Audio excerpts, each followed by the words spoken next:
Hello and welcome to How to Fix a Chrysler Town & Country Headlight. Now, if you went and bought the regular Chrysler Town & Country headlight for $300 and something, you don't need this video. Go ahead and stop now.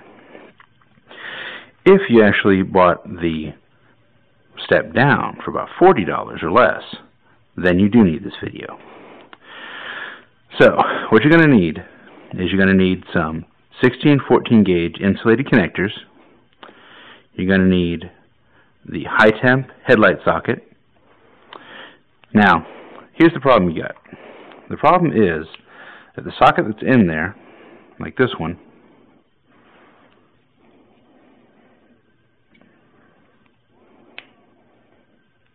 once I get it open,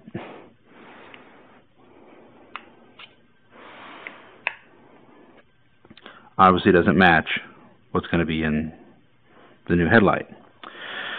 So, we have a problem.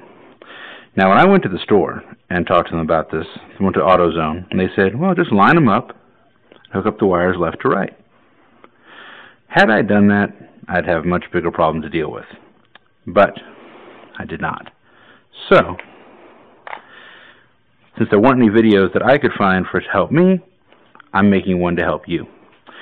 Okay, you're going to need crimpers, cutters, and I like to use a drill. I don't much care for doing the manual screwdriver if I can avoid it. So first, turn your car off, and take your screws out. Put them someplace safe.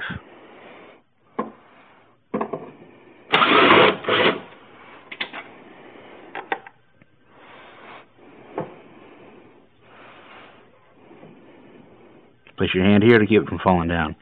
Unless you don't care, in which case, don't need to.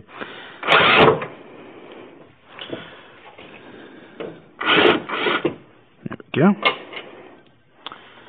Screws you'll need later. Put your drill back on safety. Set it down out of the way.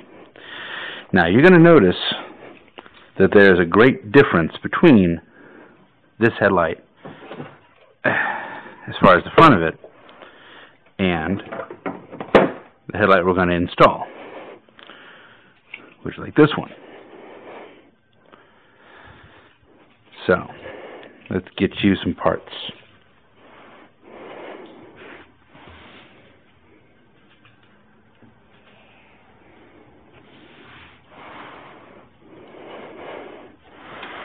Alright, new headlight.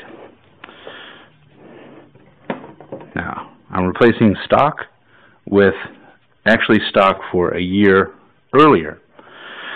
Why they changed it, I don't know, but it doesn't really matter at this point. Now, for the most part, you only need to change the main bulb. Right there.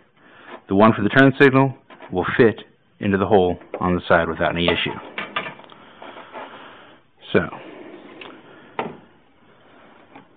get this pulled out.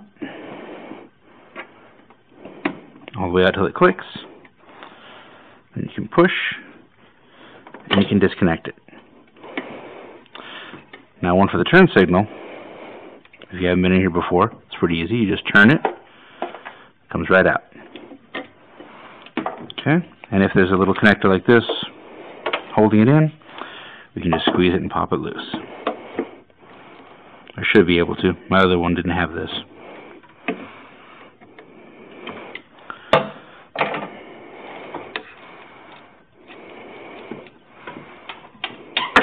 There we go. Old headlight with old bulb out. See, the biggest difference you're going to see is the curve. That little curve is $200 and something on the cost of this. Not worth it to me. So, now what we have is a turn signal bulb and an interface that doesn't work. We're going to fix that. Here's the back of this. First thing you do, of course, take off the cap for the turn signal so you're ready for it. Now, in case you're wondering, I'm not a mechanic or anything. I'm just a geek that happens to like fixing his car. So, you'll notice when you clean off the wires, This is a 2005 Town & Country, by the way. It'll have that in the description. You got a blue-white, you got a black with green, and then you got a green-white. You only got one matching color on this, even close.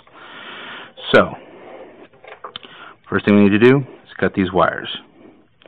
Now originally, like I said, I was going to do them in sequence because I thought I needed to. But, found out that was not the case.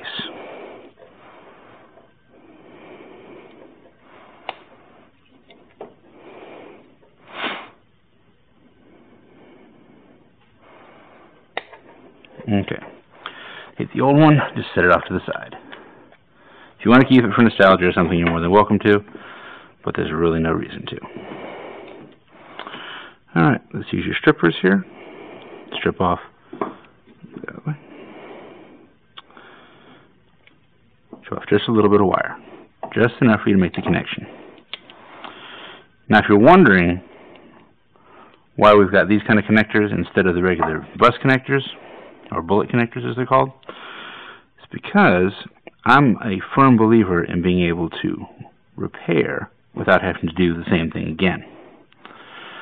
So, once we're done, you will have a headlight that you can basically, toollessly, with the exception of a screwdriver maybe, remove if you need to. So, set those up and out of the way. Okay. Of course, as usual, twist the wires. If you've got a soldering iron, tin them so you've got it ready. I don't happen to have a soldering iron ready. Now, being that I'm also big into consistency,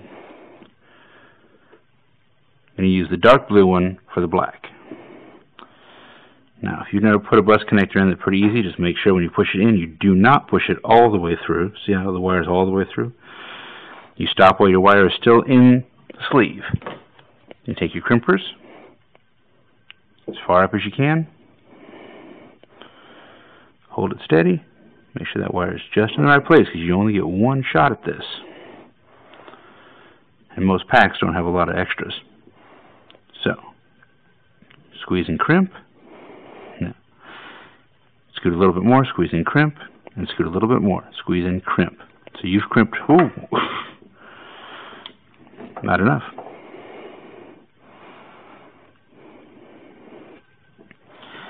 And here's how you make sure you don't lose a piece. So mine didn't crimp all the way down, so now I got to fit it back in there and make sure that it stays. Which is kind of a worst case scenario because you really shouldn't have to worry about this. So I'll probably have to replace this sooner than I want.